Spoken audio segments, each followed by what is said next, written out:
بالکل بریک میں جانے سے پہلے, اگر آپ چاہتے ہیں تو وہیں سے کال کر سکتے ہیں. جی پلیز.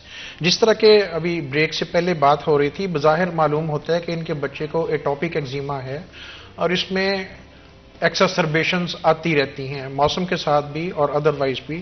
ان بچوں کو عموماً الرجی کی وجہ سے نزلہ زکام یا سانس کی تکلیف بھی ہو سکتی ہے. ان بچوں کو عموماً اپنی الرجک پرابلمز کے لیے پرولونگ یا مستقل کیئر کی ضرورت ہوتی ہے. ایک خاص اہم بات یہی ہے کہ ان کو اپنے بچوں کی جلد کو موئسچرائز رکھنا چاہیے. جیسے ہی موسم تبدیل ہو کوئی نہ کوئی موئسچرائزر ریگولر بنیادوں پہ استعمال کرنا چاہیے. ان بچوں میں انفیکشنز بھی عموماً جلد کی انفیکشنز عام لوگوں کی نسبت زیادہ ہوتی ہیں, اس حوالے سے انہیں بچوں کی صفائی کا بھی خیال رکھنا چاہیے. اور اس کے علاوہ اگر ان کی جلد پہ جیسے کہ انہوں نے بتایا سرخ دھبے اور دانے اپیئر ہو رہے ہیں تو پھر انہیں چاہیے کہ کسی ڈرماٹولوجسٹ سے مشورہ کریں. اس کے لیے کوئی مائلڈ سٹیرائڈ یا ضرورت کے مطابق کوئی اور دوائی اس کے علاج کی ضرورت ہوگی. بالکل, ہمارے ساتھ ایک اور کالر موجود ہیں, بات کرتے ہیں. السلام علیکم جی. السلام علیکم.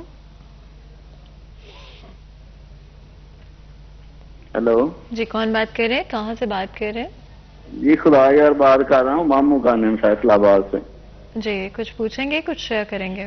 ہاں جی, میرا ایک مسئلہ ہے. میرا بیٹا پہلے پڑھتا تھا مدرسے میں, جی پڑھ رہا تھا, جی وہاں سے اسے خارش ہو گئی تھی جی اور اب وہ بڑھ کر مجھے بھی ہو گئی اور میری بیوی کو بھی ہو چکی ہے. اور اس کا ہوتا یہ ہے کہ پہلے خارش ہوتی ہے, 2-3 دن بعد اس جگہ پر جسم پر پھیلاؤ سا آ جاتا ہے اور سفید سا جیسے چونا ہوتا ہے نا, اس طرح کے وہ اوپر داغ بن جاتے ہیں. اسے عام پنجابی میں ہم فنگس کہتے ہیں. بالکل جی, اس کے بارے میں پوچھنا تھا. جی ڈاکٹر اگر آپ کچھ پوچھنا چاہیں ہمارے کالر سے. بالکل, میں شکریہ ادا کر دوں, بہت بہت شکریہ کال کرنے کا. اور ڈاکٹر صاحب اگر آپ ان کو جی, انہوں نے جس طرح ڈسکرائب کیا بظاہر معلوم ہوتا ہے کہ ان کو فنگس نہیں ہو سکتا, سپر ایڈڈ فنگس بھی ہو جاتی ہو, لیکن بظاہر یہ لگتا ہے کہ ان کو سکیبیز ہو گئی ہے. سکیبیز لگنے والی خارش کو کہتے ہیں. یہ ایک بہت چھوٹے کیڑے کو جو عام نظر سے تو صرف ایک ڈاٹ کی شکل میں نظر آتا ہے, اس کو میگنیفائنگ لینز یا مائکروسکوپ میں دیکھیں تو وہ بڑا دیکھا جا سکتا ہے. پنجابی کے اندر کھرک پہ گئی ہے, لگنے والی خارش جو ایک سے دوسرے کو منتقل ہو سکتی ہے. یہ پہلے تو یہ کافی عرصے بعد آتی تھی کہ جی 4 سال بعد آ گئی, 3 سال بعد لوگ زیادہ, لیکن اب تو یہ کچھ عرصے سے مستقل ہی دیکھنے میں آ رہی ہے. عموماً یہ بھی اس موسم میں سردیوں کے آغاز میں کچھ زیادہ ہو جاتی ہے. اس کے لیے جو اہم چیز ہے وہ اب لگانے والی دوائیاں اور کھانے والی دوائیاں بھی اویلیبل ہیں اور ڈاکٹر کی ہدایت کے مطابق استعمال کرنی چاہیے. لیکن جو سب سے ضروری چیز ہے کہ اس کا علاج بیک وقت گھر کے تمام افراد کو کرنا چاہیے. یہ سب سے ضروری چیز ہے جس کو کہ عموماً ہمارے مریض اس کا خیال نہیں رکھتے اور اس لیے یہ ٹھیک نہیں ہوتی, بار بار ایک دوسرے سے لگتی رہتی ہے. اس کے لیے آپ کو ڈاکٹر جو بھی لگانے والی یا خارش کھانے والی دوائی دیں وہ ان کی ہدایات کے مطابق آپ کے گھر کے تمام افراد کو, چاہے انہیں خارش ہے یا نہیں ہے, کیونکہ اگر انہیں خارش نہیں بھی ہے تو یہ کیڑا ان کے جسم کو لگا ہوگا, یہ ایک دوسرے سے منتقل ہو جاتا ہے. اس لیے اس کا ایفیکٹو علاج اسی وقت ہوتا ہے جب آپ گھر کے تمام افراد ایک ہی وقت میں اس کا علاج کریں, ورنہ یہ ایک دوسرے سے بار بار لگتی رہتی ہے اور اس کی علامات ختم ہونے میں نہیں آتی. ڈاکٹر جس طرح ہمارے کالر نے بھی بات کی, کیا یہ اسپیسیفکلی زیادہ لوگوں میں ہونے کی وجہ سے ہو گیا, بچے کو مدرسے میں جس طرح وہ بتا رہے تھے کہ وہ پہلے تھے, تو کیا یہ ہجوم سے یا کراؤڈڈ اسپیسز سے آپ کو؟ یہ عموماً ایسی جگہوں پہ جہاں پہ لوگ کراؤڈڈ کنڈیشنز میں رہتے ہوں, جیسے کہ ہاسٹلز ہیں ہمارے, ہائیجین کا اتنا خیال نہ رکھا جاتا. جی, ہمارے مدرسے جہاں پہ بچے بہت زیادہ اکٹھے بیٹھ کے رہتے بھی ہیں اور پڑھتے بھی ہیں, اور ایون اسکول اور کالجز کے ہاسٹلز, آرمی بیرکس, یہ وہ جگہ ہیں جہاں پہ لوگ کراؤڈڈ کنڈیشنز میں رہتے ہیں, وہاں پہ یہ زیادہ پھیلتی ہے, ایک سے دوسرے کو زیادہ منتقل ہوتی ہے. اینڈ کیا بچے زیادہ ایٹ رسک ہیں اس بیماری سے؟ اس میں نہیں, پرٹیکولرلی بچے ایٹ رسک نہیں ہیں. اس لحاظ سے آپ کہہ سکتے ہیں کہ بچے ایٹ رسک ہیں کیونکہ بچے عموماً اسکولوں میں اور مدرسوں میں کراؤڈڈ کنڈیشن میں ہوتے ہیں, تو اس لیے تو وہ زیادہ ایٹ رسک ہیں. ادروائز کوئی بھی عمر اس سے مستثنا نہیں ہے. اینڈ کریکڈ لپس بھی ایک سردیوں میں ایک کافی بڑا ایشو رہتا ہے. اس کے لیے کیا پراپر طریقہ ہوتا ہے؟ جی، لپس بھی ہماری جلد کا ایک حصہ ہیں. جس طرح ہماری باقی جلد سردیوں میں خشک اور سکیلز آ جاتے ہیں اور کریکٹ ہو جاتی ہے، لپس بھی اسی طرح متاثر ہوتے ہیں.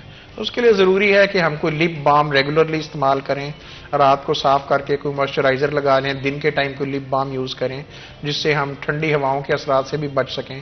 کوئی سن اسکرین یا جو ہم چہرے پہ لگاتے ہیں تو کوشش کریں کہ لپس کو بھی کور کر لیں ساتھ، تاکہ وہ سورج کی چھاؤں سے بھی محفوظ ہو سکیں. اینڈ جس طرح ہم سن پروٹیکشن کی بات کرتے ہیں، کیا ہمارے جو بھی لپ بام ہم استعمال کر رہے ہیں فار ایگزامپل، کیا اس میں بھی SPF ہونی چاہیے؟ لپ بام جو عام طور پہ یوز ہوتی ہے کچھ نہ کچھ تو پروٹیکٹیو افیکٹ ہوگا، لیکن اگر آپ کوئی ایسا سن بلاک یوز کر رہی ہیں اور اسی کو آپ لپس کے اوپر بھی لگا لیں تو اس کو کور کر لے گا. ڈفرینٹ طرح کے فیشیلز آج مارکیٹ میں اویلیبل ہیں، جس میں آف کورس ہائیڈرا فیشیل ہے، ڈفرینٹ ادر طرح کی چیزیں استعمال کی جاتی ہیں. کتنی سیف ہیں، کتنی ان سیف ہیں، اور کیا ایکچولی میں کوئی ڈفرینس پڑتا ہے ان لانگ ٹرم سینس؟ لیکن اس سے پہلے کہ اس جواب کی طرف جائیں، ہمارے ساتھ کالر موجود ہیں، بات کرتے ہیں. السلام علیکم جی.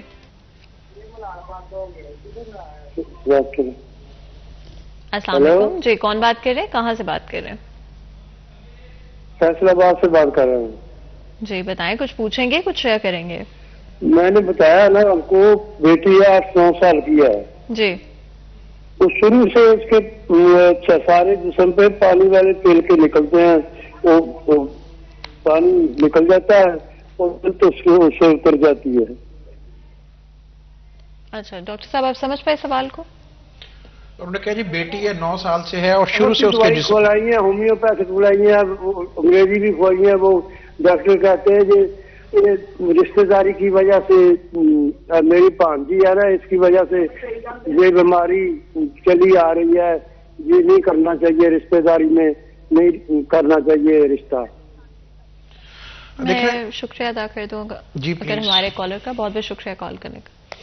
دیکھیں، میں صحیح طور پہ ان کی بات سمجھ نہیں سکا، لیکن جس طرح یہ بتا رہے ہیں غالباً یہ کسی ایسی بیماری میں بظاہر لگتا ہے کہ مبتلا ہیں جو کہ فیملی میں چلتی ہے، فیملیل ہے.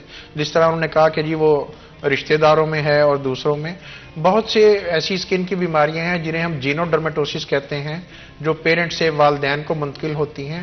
ایون ابھی ہم الرجی کے ایگزیما کی بات کر رہے تھے، یہ بھی عموماً فیملی میں ہوتا ہے، لیکن کچھ یہ ملٹی فیکٹورل ڈس آرڈر، کچھ بیماریاں ہیں جنہیں ہم جو سنگل جین سے ٹرانسمیشن ہوتی ہیں، اور وہ اس پہ کئی قسم کی ہیں. ایک سکن کی بیماری اکتھایوسس ہے جس میں جلد کے اوپر فش لائک سکیلز بن سکتے ہیں. شاید ان کی بچی کو بھی اسی قسم کا کوئی مسئلہ ہو اور وہ والدین سے بچوں میں منتقل ہوتی ہیں. ان میں سے جو اس میں کئی قسمیں ہیں. کچھ بیماریاں جنہیں ہم آٹوسومل ریسیسو کہتے ہیں، وہ کزن میریجز سے، جس طرح یہ رشتہ داروں میں بات کر رہے تھے، وہ کزن میریجز میں زیادہ دیکھنے میں آتی ہیں. تو اگر کوئی ایسی بیماری آپ کی فیملی میں ہے تو اس میں پھر یہ جو اسے ہم کنسنگوینٹی کہتے ہیں فیملی کے اندر میریجز، تو اس صورت میں پھر ہمیں کوشش کرنی چاہیے کہ بچوں کی شادیاں فیملی سے باہر کریں. اس سے آئندہ نسلوں میں اس قسم کی بیماری اپیئر ہونے کا چانس کم ہو جائے گا. فیملی کے اندر میریجز سے یہ بیماریاں بار بار آئندہ نسلوں میں ظاہر ہوتی رہیں گی یا ان کا امکان بڑھتا رہے گا. بالکل. اینڈ آف کورس جتنا بھی ان ایشوز کو ہائی لائٹ کیا جائے شاید اتنا کم ہے، بٹ ڈیفینیٹلی ہماری کوشش ہوگی کہ جتنے زیادہ ایشوز کو آج ہم ہائی لائٹ کر پائیں.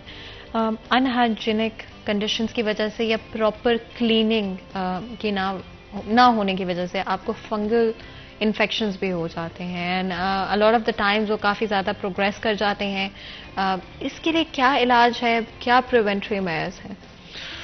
دیکھیں، ہائیجین تو جنرلی ہماری اوورال صحت کے لیے ہی بہت ضروری ہے، اور ہمارے تو مذہب کے مطابق بھی صفائی نصف ایمان ہے. اور یقیناً اگر ان ہائیجینک کنڈیشن میں رہتے ہیں اور صفائی کا خیال نہیں رکھتے تو یہ ہماری جلد کو بھی متاثر کرتی ہے.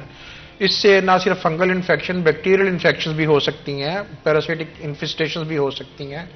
اگر آپ فنگل انفیکشن کی بات کریں تو اس کی مختلف ٹائپس ہیں جو جلد کے اوپر لگ سکتی ہیں، اور ہمیں اس کی ٹائپ کے مطابق ہی اس کا علاج کرنا پڑتا ہے.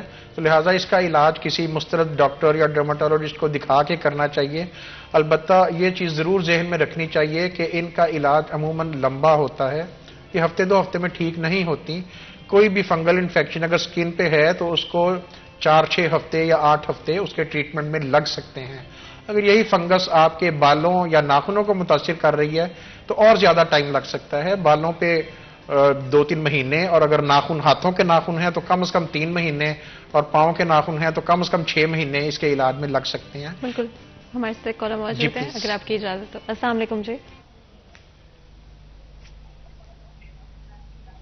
السلام علیکم جی وعلیکم السلام جی، کون بات کر رہے ہیں، کہاں سے بات کر رہے ہیں؟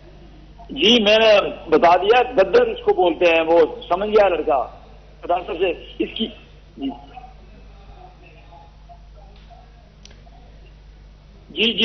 جی اپنا ایشو گردن پہ جی اپنا ایشو دوبارہ بتائیے گا۔ ہو جاتی ہے اکثر، خارش بھی ہوتی ہے، اس کو ددر بولتے ہیں۔ فاطمہ آپ سمجھتی ہیں پنجابی؟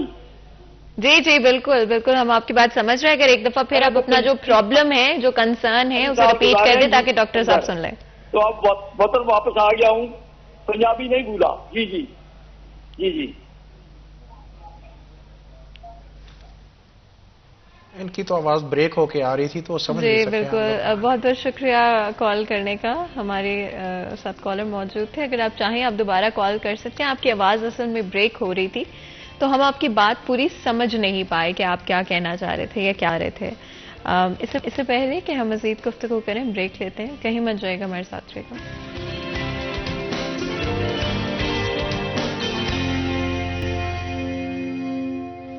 ویلکم بیک سٹی 10 میں ایک دفعہ پھر آپ کو خوش آمدید کہتے ہیں۔ بریک میں جانے سے پہلے گفتگو جاری تھی، بات کر رہے ہیں اسکن کیئر کے حوالے سے ڈفرینٹ ایشوز جو کہ ریلیٹ کرتے ہیں ہم سب کی اسکن سے، اینڈ آف کورس جہاں پر آئی تھنک آج کے وقت میں اسکن کیئر از اے لاٹ مور کامن۔ اگر آج سے آپ 10-15 سال پہلے چلے جائیں تو I don't think skin care was such a big part of people's routine. تو ڈیفینیٹلی وہ چیز سوئچ ہوئی ہے اور آج بہت زیادہ لوگ اسکن کیئر کرتے ہیں۔ اگر ہم ٹریڈیشنل اسکن کیئر کی طرف چلے جائیں، آل نیچرل اور آرگینک، جو کہ ہم اگر آج سے 20 سال پہلے یا 30 سال پہلے کی بات کرتے ہیں تو وہ کیا انگریڈینٹس ہوں گے، ہاؤس ہولڈ چیزیں ہوں گی جو کہ ہم استعمال کر سکتے ہیں؟ بہت سی آج کل جو فینسی پروڈکٹس بھی اویلیبل ہیں ان کے اندر یہی نیچرل چیزیں، انگریڈینٹس استعمال ہوتی ہیں۔ عرصے سے ہماری جلد کو بہتر رکھنے کے لیے گھروں میں مختلف قسم کے آئل کروڈ فارم میں استعمال ہوتے رہے ہیں۔ آج کل بھی اگر آپ چاہیں تو coconut oil, honey, even olive oil, یہ وہ چیزیں ہیں جو اسکن کیئر کے لیے، آپ کی اسکن کو موئسچرائز رکھنے کے لیے اچھی ہیں اور استعمال کی جا سکتی ہیں۔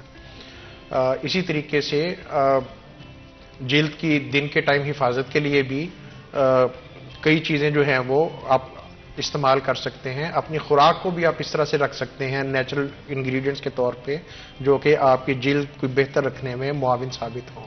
آج کل تو سردیوں کا موسم ہے، فش بڑی کامنلی کھائی جاتی ہے ہمارے ہاں، تو فیٹی فش خاص طور پہ سالمن، یہ ہماری جلد کے لیے بہت مفید ہے۔ آج کل سٹرس فروٹس بہت اویلیبل ہیں جن میں وٹامن سی پایا جاتا ہے، اینٹی آکسیڈنٹ، تو وہ ہماری جلد کے لیے بہت مفید ہیں۔ اچھا، کچھ اور اسکن کیئر ہیکس بھی ہیں جن کے بارے میں آپ کو پوچھنا چاہتی ہوں، لیکن اس سے پہلے ہمارے ساتھ ایک کالر موجود ہیں، بات کرتے ہیں۔ السلام علیکم جی۔ السلام علیکم۔ وعلیکم السلام جی، کون بات کر رہے ہیں، کہاں سے بات کر رہے ہیں؟ جی فلک سے بات کر رہے ہیں، بہاولپور سے۔ جی بتائیں، کچھ پوچھیں گے، کچھ شیئر کریں گے؟ جی ہاتھ پہ نا چھالے پانی کے بن جاتے ہیں، جیسے پانی گرے ہاتھ کے، سخت جلد پر بھی، نرم جلد پر بھی، اور پیروں پر۔ ڈاکٹر آپ سمجھ پائے ان کا سوال؟ کچھ ہاتھ اور پاؤں کے حوالے سے بات کر رہے تھے کہ جلد جو ہے نا وہ دیکھیں ان کا سوال بھی وہ آواز بریک ہونے کی وجہ سے مکمل نہیں ہو سکا، لیکن میں جو سمجھ سکا ہوں کہ غالباً ان کے ہاتھوں اور پاؤں کی انگلیاں سردیوں میں متاثر ہوتی ہیں۔